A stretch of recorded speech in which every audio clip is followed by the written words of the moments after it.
गया ना सब। देखिए क्लास, तो हमारे पास ये क्वेश्चन है, क्वेश्चन नंबर 4, जिसमें कहा गया है डीई जो है वो एसी के पैरेलल है, और साथ में ये भी कहा गया है जो डीएफ है वो पैरेलल है एई के। तो इन दोनों पैरेलल के हिसाब से हमें दो इक्वेशन बनाना है।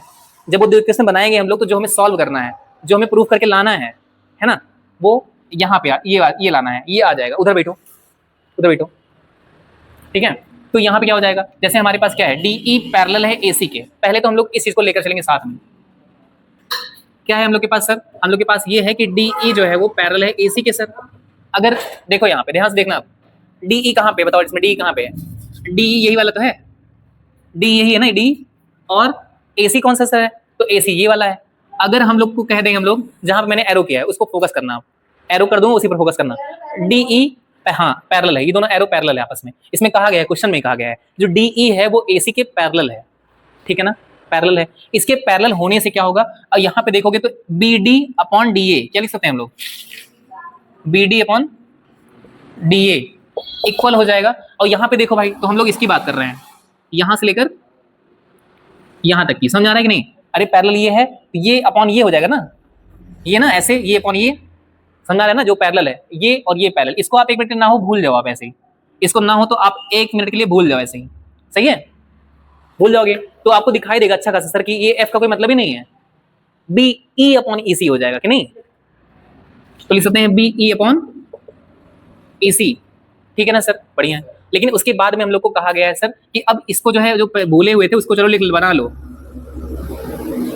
ठीक है ना, और अब एरो लगा लो इस वाले पर, है ना, कौन से पर सर, जो हम लोग को कहा गया है, क्या कहा गया है कि डी एफ पैरेलल टू ए ई, तो यहाँ लिख लो डी एफ पैरेलल टू ए ई। तो डी एफ कौन सा है, ये है ना, और ए ई कौन सा सर, ये है।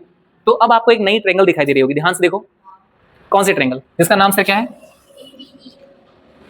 ट्रायंगल ए बी ई, ये ट्रायंगल दिखाई दे रही है। अच्छा इस वाले में बात करो तो सर दूसरी ट्रायंगल हम लोग देखा था, कौन सा, ए बी सी, ये देखे थे उस टाइम, है ना, पूरी देखे थे, बड़ी सी ट्रायंगल। बट इस वाले केस में सर हम लोग इतनी ट्रायंगल देख लें केवल, काम चल जाएगा। इसको मान लो भूल भी जाओ, इसको भूल जाओ एक मिनट के लिए, इसको भूल जाओ एक मिनट के लिए, कोई दिक्कत नहीं है सर।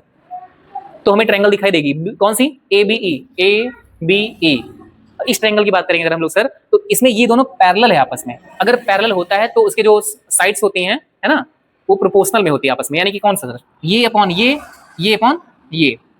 तब ये वाली कहानी नहीं रहेगी उस टाइम, तब कौन सी कहानी हो जाएगी, ये अपॉन ये वाली कहानी रहेगी ना, और ये अपॉन ये। तो पहले तो ये लिख लो, ये अपॉन ये, यानी कि सर क्या, B D upon A D is equal to sir क्या, sir B F upon F E. इतना सबको समझ आ गया, हाँ सर। इसको हम फर्स्ट इक्वेशन मान लेंगे और इसको हम सेकंड इक्वेशन मान लेंगे। अगर हम थोड़ा सा ध्यान दें, दोनों इक्वेशन में अगर देखें तो सर यहाँ पर हमारा जो लेफ्ट हैंड साइड है वो दोनों इक्वल है। यहाँ पे देखो डी ए लिखा हुआ है, यहाँ पे ए डी लिखा है, चाहे तो आप इसको भी ए डी लिख दो ना, कोई दिक्कत नहीं है, क्या लिख दो, ए डी और डी दोनों सेम ही तो होता है सर। यहाँ पे देखो बच्चा, तो ये वाला जो आपका दिख रहा है आपका, ये क्या है और ये क्या है, LHS है, क्या है। तो यहाँ पे लिखेंगे from first and second equation, from first and second equation LHS is equal, LHS is equal, so we can say that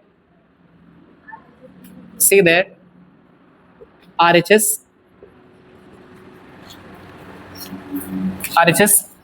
is also equal, सही है, बढ़िया सर।